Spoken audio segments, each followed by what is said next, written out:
Hi all, welcome to my channel Thought Digger. మీ అందరికీ Thought digger ఛానల్కి స్వాగతం. ఈ ఛానల్ మీకు పురాతన దేవాలయాలు, పురాణాలు మరియు పవిత్ర గ్రంథాలు, హిందూ ఆచారాలు, పండుగలు, పర్వదినాలు మరియు ఈ ఆచారాల వెనుక దాగి ఉన్న పరమార్థాన్ని తెలియజేస్తుంది.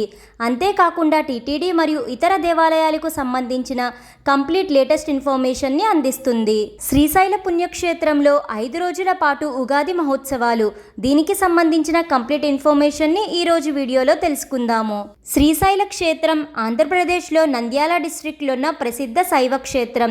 నలమల అడవుల మధ్య ఉన్న ఈ క్షేత్రంలో మహాశివుడు శ్రీ మల్లికార్జున స్వామిగా పూజలను అందుకుంటారు. శ్రీశైల పుణ్యక్షేత్రం 12 జ్యోతిర్లింగాలలో 2వది, అష్టాదశ శక్తి పీఠాలలో 6వది, దశభాస్కర క్షేత్రాలలో శ్రీశైలం 6వది. హరహర మహాదేవ శంభో శంకర అంటూ ప్రతినిత్యము భక్తులు స్వామివారిని దర్శించుకుంటూ ఉంటారు. శ్రీ మల్లికార్జున స్వామివారికి పాండవులు, శ్రీరాముడు లాంటి పురాణ పురుషులు ఎంతో మంది పూజలను చేశారు. ఇలాంటి పవిత్ర ధామంలో ఈ 2024లో జరగబోయే ఉగాదికి ఉగాది మహోత్సవాలు ఘనంగా జరగనున్నాయి. ఈ ఉగాది మహోత్సవాలకి సంబంధించిన కంప్లీట్ ఇన్ఫర్మేషన్ని శ్రీశైల దేవస్థానం కార్యనిర్వహణ అధికారి ఎగ్జిక్యూటివ్ ఆఫీసర్ రీసెంట్గా తెలియజేశారు. శ్రీశైలం శ్రీ భ్రమరాంబ మల్లికార్జున స్వామివారి ఆలయంలో ఏప్రిల్ 6 శనివారం నుంచి ఏప్రిల్ 10 బుధవారం వరకు 5 రోజుల పాటు ఉగాది మహోత్సవాలు ఘనంగా నిర్వహించనున్నారు. తెలుగు నూతన సంవత్సరం శ్రీ క్రోధినామ సంవత్సర వేడుకలను యాగశాల ప్రవేశ పూజ, గణపతి పూజ మరియు శివ సంకల్పంతో ప్రారంభం అవ్వనున్నాయి. ఉగాది వేడుకలకు కర్ణాటక నుంచి భారీగా భక్తులు తరలి రానున్నారు. ప్రతి సంవత్సరం ఉగాది వేడుకల సందర్భంగా కర్ణాటకకు చెందిన భక్తులు తమ స్వస్థలాల నుండి కాలినడకన ఆలయాన్ని దర్శిస్తారు. ఆంధ్రప్రదేశ్లో సంక్రాంతి పండుగను పెద్ద పండుగగా ఎలా జరుపుకుంటారో ఉగాది పండుగను కూడా కర్ణాటకలో అలానే జరుపుకుంటారు. ఈ సందర్భంగా కాలినడకన శ్రీశైలానికి వస్తున్న భక్తులపై ప్రత్యేక దృష్టిని పెట్టింది. వాళ్ల కోసం విశేషంగా సౌకర్యాలను అందజేయనుంది. అంతేకాకుండా మహారాష్ట్ర వంటి ఇతర రాష్ట్రాల నుండి కూడా భక్తులు స్వస్థలాల నుండి ఆలయానికి నడిచి వచ్చి దర్శించుకుంటూ ఉంటారు. భ్రమరాంబాదేవికి చింతపండు, కుంకుమ, చీర, మంగళసూత్రం, పుష్పాలను సమర్పించుకుంటారు. శ్రీ భ్రమరాంబ మల్లికార్జున స్వామివారి ఆలయంలో చైత్ర శుద్ధ పాడ్యమి అనగా ఉగాది 3 రోజుల ముందు ఉత్సవాలు ఘనంగా ప్రారంభమవుతాయి. ఈ ఉగాది మహోత్సవాల సందర్భంగా స్వామి అమ్మవార్లు అలంకారాలతో వివిధ వాహన సేవలను అందుకొని భక్తులను కటాక్షిస్తారు. పుణ్యహ వాచనం, అఖండ స్థాపన, మండపారాధన, అంకురార్పణం మొదలైన అనేక ఆచారాలతో వేడుక ఘనంగా ప్రారంభమవుతుంది.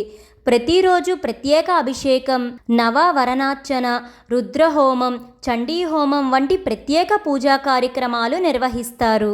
ఉగాది సందర్భంగా ఈ ఉగాది మహోత్సవాలలో శ్రీ భ్రమరాంబాదేవి, శ్రీ మహాలక్ష్మి, శ్రీ మహాదుర్గ, శ్రీ మహాసరస్వతి, శ్రీ రాజరాజేశ్వరీదేవి, శ్రీ భ్రమరాంబాదేవి అలంకారాలతో భక్తులకు దర్శనమిస్తారు. ఏప్రిల్ 6 శనివారం రోజున శ్రీ మహాలక్ష్మీదేవి అలంకారంలో భృంగీవాహన సేవను అందుకొని భక్తులకు దర్శనమిస్తారు. ఏప్రిల్ 7 ఆదివారం రోజున మహాదుర్గాదేవి అలంకారంలో కైలాస వాహన సేవను అందుకొని భక్తులను కటాక్షిస్తారు అమ్మవారు. ఏప్రిల్ 8 సోమవారం రోజున మహాసరస్వతీదేవి అలంకారంలో నందివాహన సేవను అందుకుంటారు అమ్మవారు. అంతేకాకుండా ఈ రోజునే ప్రభోత్సవం జరగనుంది మరియు అగ్నిగుండ ప్రవేశం చేస్తారు భక్తులు. ఏప్రిల్ 9 మంగళవారం రోజున ఉగాది పండుగ సందర్భంగా శ్రీ క్రోధినామ సంవత్సరం పంచాంగ శ్రవణం ఉంటుంది. శ్రీ రాజరాజేశ్వరీదేవి అలంకారంలో అమ్మవారు భక్తులకు దర్శనమిస్తారు. ఈ రోజున కన్నుల పండుగగా రథోత్సవం జరగనుంది. ఏప్రిల్ 10 బుధవారం రోజున అశ్వవాహన సేవతో నిజ అలంకరణలో శ్రీ భ్రమరాంబాదేవి భక్తులకు అభయం ఇవ్వనున్నారు. అంతేకాకుండా పూర్ణాహుతితో ఈ రోజుతో ఘనంగా ఉగాది మహోత్సవాలు శ్రీశైల శ్రీ భ్రమరాంబ మల్లికార్జున స్వామివారి ఆలయంలో ఘనంగా ముగియనున్నాయి. ఇలా శ్రీశైలం శ్రీ భ్రమరాంబ మల్లికార్జున స్వామివారి ఆలయంలో ఉగాది మహోత్సవాలు 5 రోజుల పాటు ఘనంగా జరగనున్నాయి. ఓం శ్రీ అంబికనాథాయ నమః. ఈ వీడియో మీకు ఎంతగా ఉపయోగపడుతుందని అనుకుంటున్నాను. మీ సపోర్ట్ కోసం ఈ వీడియోని లైక్ చేసి షేర్ చేయండి. ఇలాంటి మరెన్నో వీడియోస్ కోసం థాట్ డిగ్గర్ ఛానల్ని సబ్స్క్రైబ్ చేసి అక్కడే ఉన్న బెల్ ఐకాన్ని క్లిక్ చేయండి. Thank you for watching.